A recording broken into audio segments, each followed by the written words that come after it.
अब मेरा ख्याल है वक्त आ गया है कि इस फैसले पे तो बहुत बात होगी और यकीनी तौर पे तारीख इस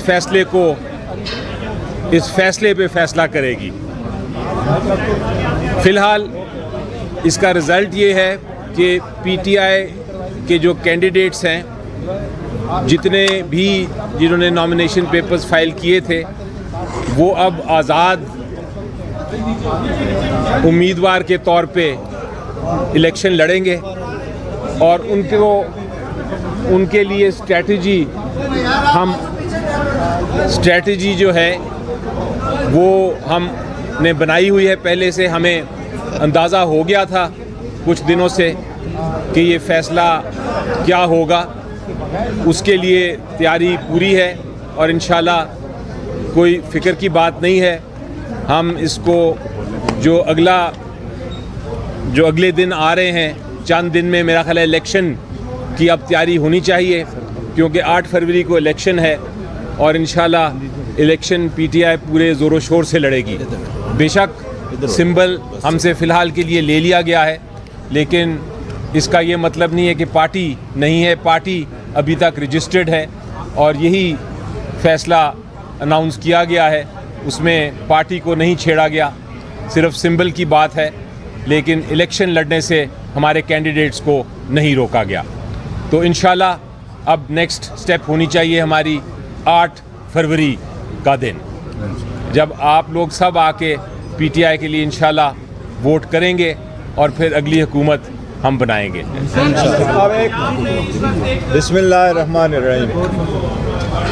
सबसे पहले आप सब लोगों का शुक्रिया, जिन्होंने हमारे साथ भी हमदर्दी का हमेशा से इजहार करते रहे और हमारे लिए बड़ा इंतज़ार करते रहे। आप लोग भी सुप्रीम कोर्ट के आज के फैसले से बहुत मायूसी हुई है।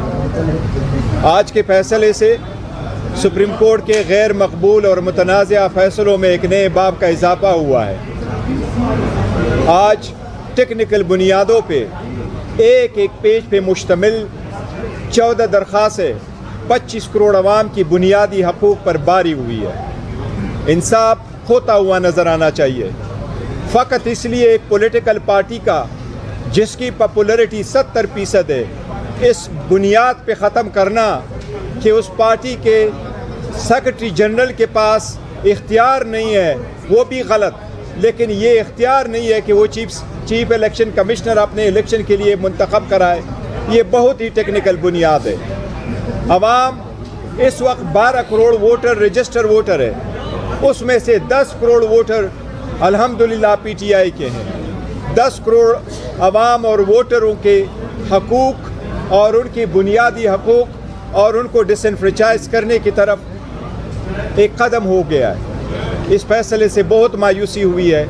जिस टेक्निकल बुनियादों पे फैसला दिया गया है, चलते चलते जिसका जिक्र हुआ है कि ये मेंटेनेबल पेशावर हाई कोर्ट में रिट पिटीशन नहीं थी, इसलिए कि हमने एक पिटीशन लाहौर में फाइल कर दी थी।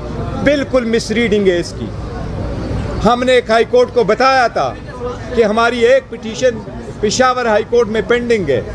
वो एक लीगल ग्राउंड पे थी, पहले से पेंडिंग पिटीशनों के साथ वो पिटीशन गई थी। उस पिटीशन में पार्टियां भी डिफरेंट थी, उसमें इशू भी डिफरेंट था। पेशावर हाई कोर्ट की पिटीशन उस बुनियाद पे फाइल हुई थी कि हमने इलेक्शन कराए और इलेक्शन पेशावर हाई कोर्ट में हमने कराए थे। इस फैसले में तस्करा हुआ है कि जिस 14 बंदों ने दरख्वास्तें दिए वो पाकिस्तान तहरीक इंसाफ के एक क्रेडेंशियल के लोग और पार्टी मेंबर्स है। ये बात बिल्कुल सही नहीं है। उनमें से कोई एक भी पाकिस्तान तहरीक इंसाफ का मेंबर कभी रहा नहीं है, मटीरियल वक्त पे कभी नहीं था। हमारे 8,37,950 मेंबरान में से सिंगल बंदे ने कभी ऑब्जेक्शन नहीं किया। इमरान खान साहब की आवाज़ के लिए है, भला रहे न रहे, इंशाअल्लाह ताला पाकिस्तान की अवाम इमरान खान की आवाज़ पे वोट देंगे इंशाअल्लाह ताला। जो कुव्वत उसको हटाना चाहते 8 फरवरी को उनको शिकस्त होगी इंशाअल्लाह ताला। ये बताएं कि प्लान बी पर जो अमल दरामद हुआ है और बुरी तरह एक्सपोज भी हुआ है, तो क्या वो आप एक मिनट सुन नेक्स्ट क्वेश्चन एक मिनट जरा बोले। ये सुप्रीम कोर्ट के फैसले को आप कैसे देखते हैं? 4 घंटे ताख़ीर का शिकार हुआ। नहीं, कोर्ट हमेशा करती है। नहीं, कोर्ट के फैसले को कोई मलिफाइड नहीं करता। कोर्ट के फैसले हमेशा ताख़ीर से आते, उसमें कोई फ़र्क नहीं पड़ता। लेकिन 2-3 नहीं, कोई नहीं है। सुप्रीम कोर्ट का हक है, सुप्रीम कोर्ट जैसे कहे हमारा हक है रिव्यू का, और इंशाअल्लाह इस फैसले के खिलाफ हम रिव्यू करेंगे और इंशाअल्लाह ताला ये फैसला at the end of the day बहाल नहीं रहेगा। आल्दो इस फैसले ने हमें बल्ले से महरूम किया, हमसे 227 रिजर्व सीटें चली गई हमसे। इसके लिए हमारे सारे कैंडिडेट जो है वो इंडिपेंडेंट इलेक्शन लड़ेंगे, आज़ाद निशानों पे इलेक्शन लड़ेंगे। इससे करप्शन की इब्तिदा होगी और पाकिस्तान की जो पार्लियामान जो हम चाहते हैं कि मजबूत हो, वो करप्शन से पाक हो। वो अपने वोटों में, चाहे वो चीफ मिनिस्टर की है, चाहे वो प्राइम मिनिस्टर की है, चाहे वो प्रेसिडेंट की है, चाहे वो स्पीकर डिप्टी स्पीकर की है, चाहे वो सेनेट की है, उसमें पैसे का लेन देन न हो। कारोबारी जो है ना वो इसमें ना आए, उसको तौफीक मिलेगी। 1 by 1 करके करेंगे।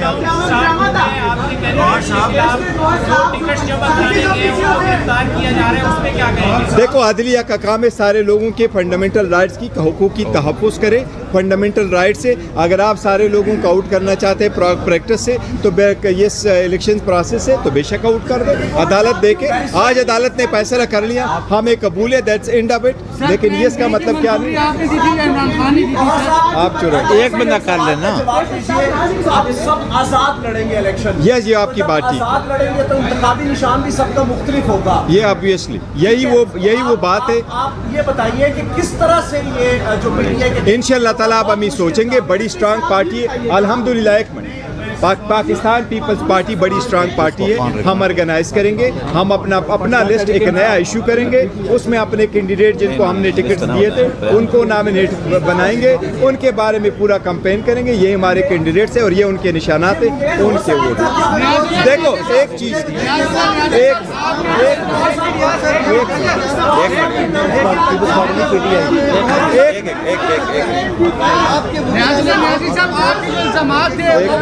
वो कह रहे थे कि आपके बेटे को वो नहीं जानते, तो आप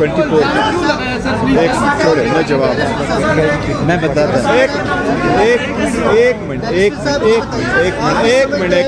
देखो, एक मिनट। इसका जो है ना, जिस वक्त आप इलेक्शन लड़ते हैं और आप इलेक्शन इंडिपेंडेंट लगते हैं, तो जब आप इंडिपेंडेंट हो आप पे पार्टी के हिदायत और इंस्ट्रक्शन लागू नहीं होते, और इसलिए आप पे आर्टिकल 63A लागू नहीं होता। आप जिसको चाहे वोट दे, इसके फ़र्क को हटाने के लिए हम सारे कोशिश करते रहे कि ये